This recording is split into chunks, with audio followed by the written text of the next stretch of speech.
मेरी बादशाह তাদেরকেও আমরা এই শিক্ষা নিয়ে এই তালিম নিয়ে সবগুলো নিয়ে তাদেরকে ফিরিয়ে দিতে পারি এর দাবি রাস্তা বাল্লাগনা উনজিলা ইলাইকা আল্লাহ রাব্বুল আলামিন বলেছেন যে নবী আমার আপনার প্রতি যে আমি অবতীর্ণ করেছি সেটি আপনি দুনিয়ার মানুষের নিকটে মানব দানবকে এরকম ভাবে ফুল কায়নাতকে আপনি বুঝিয়ে দিন বাল্লাগনা উনজিলা ইলাইকা এবং রাসূল সাল্লাল্লাহু আলাইহি ওয়াসাল্লাম বলেছেন বাল্লাগনা আতি বরাবর হে আমার উম্মতগণ হে আমার বিশ্বস্ত উম্মতেরা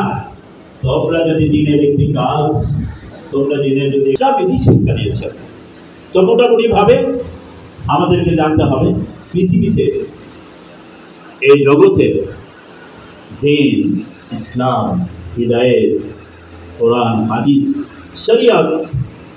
একতা হিদায়াতের বাণী আমরা দুইটি মাধ্যম দিয়েই কিন্তু পেয়েছি দুইটি মাধ্যম দিয়ে পেয়েছি মানে আমরা এরকম ভাবে পেয়েছি অতীতেও